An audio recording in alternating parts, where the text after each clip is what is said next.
آخر قابل نے حابل کو کیوں مارا تھا؟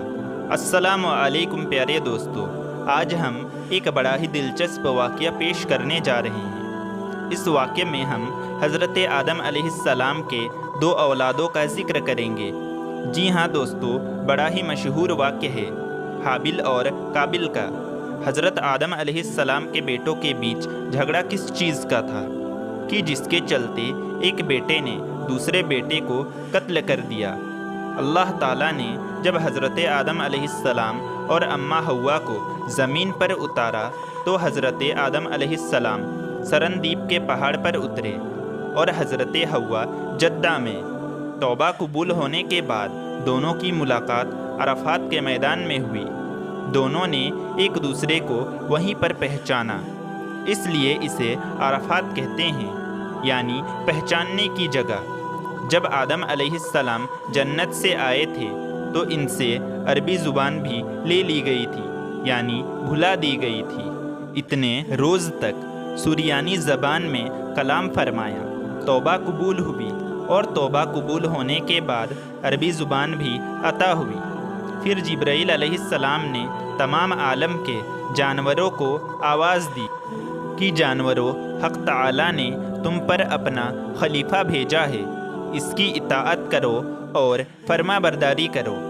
دریائی جانوروں نے سر اٹھا کر اطاعت ظاہر کی اور خشکی کے جانور آپ کے آس پاس جمع ہو گئے تو حضرت آدم علیہ السلام ان پر ہاتھ پھیرنے لگے۔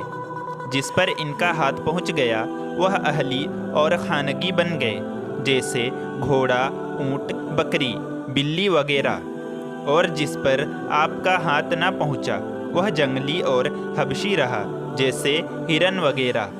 اس واقعے کے بعد حضرت آدم علیہ السلام نے عرض کیا، میرے مولا، میری اولاد بہت کمزور ہے، ابلیس کا فریب بہت سخت ہے، اگر تو ان کی امداد نہ کرے تو وہ ابلیس سے کیسے بچ سکتے ہیں؟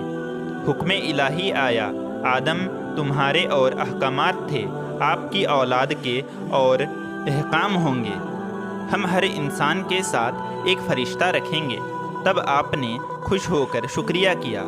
حضرت حوا 20 یا 40 مرتبہ حضرت آدم علیہ السلام سے حاملہ ہوئی اور ہر معاملے میں 2 بچے پیدا ہوئے، ایک مذکر اور ایک مؤنث۔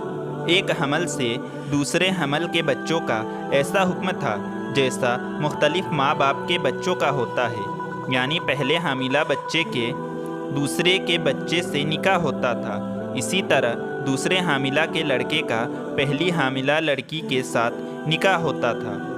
اس وقت روح زمین پر ایسا قانون تھا کہ ایک حامل ہونے کے بعد پھر دوسرا حامل ہوتا تھا، انہی کا آپس میں نکاح ہوتا تھا، لیکن بعد میں اس قانون کو بدل دیا گیا۔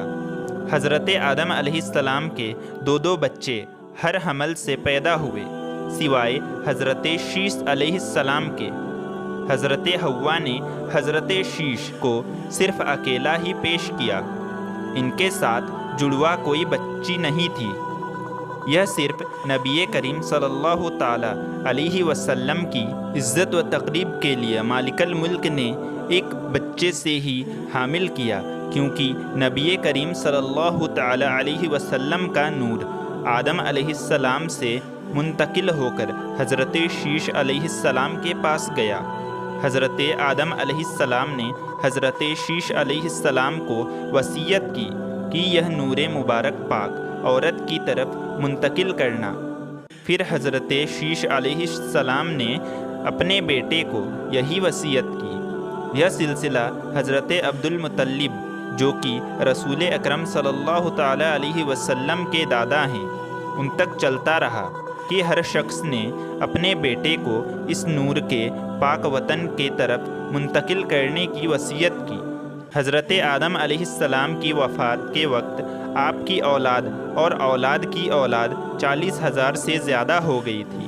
تفسیر صحابی اور جمال وغیرہ میں 1 لاکھ پہنچ جانے کا ذکر ملتا ہے۔ بہرحال حضرت آدم علیہ السلام کی سبیل اولاد سے قابل اور حابل تھے۔ قابل بڑا تھا اور حابل چھوٹا تھا۔ قابل کھیتی باڑی کرتا تھا